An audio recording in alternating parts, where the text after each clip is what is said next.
remarks.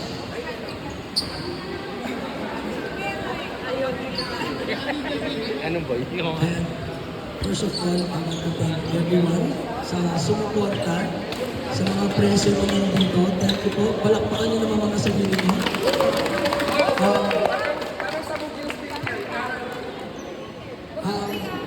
Boses pala, boses. Boses lang.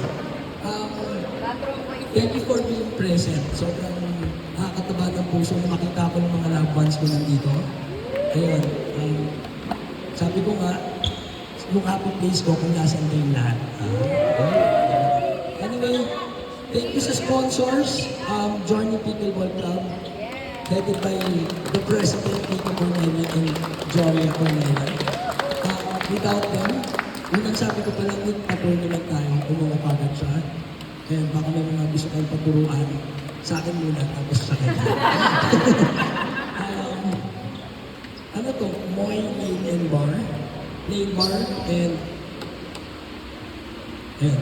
Basta sa Dr. A. Santos, The Battle Shop by Attorney G, sa BF Homes, sa Aguirre Ave, Curtains and Beyond, kay Tita Rene, Peralta Vet Center sa Parañaque City, Shogun Mo, Shanti Gem, After 6, salamat po, Auto Trade Manila, Bio Essence 240 Cafe, yan, paborito nating coffee shop.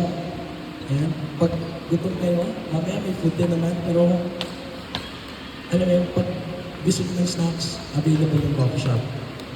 Yan, tapos Avocadoria sa Vivia Lifestyle Center. Siyempre si Antbox and Breakdown Montelupa. And siyempre, papasalamatan ko yung mga family members ko, yung mga pinsan ko nandyan. Yung mga kami. Isang po yung pamilya ko may nag-ayos nito. Tapos, siyempre, I want to thank my wife.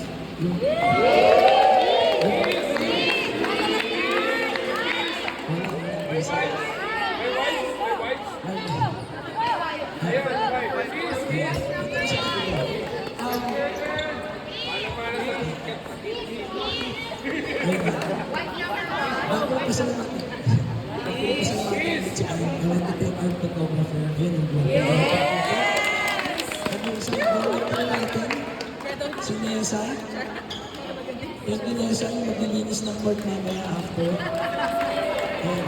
Thank you sa family. Siyempre, thank you kay God kasi nga nakilala ko kayo through pickleball. And I'm sure hindi pa ito yung unat ko eh. May kasunod pa ito, abangan nyo lang. Thank you everybody. Let the games begin.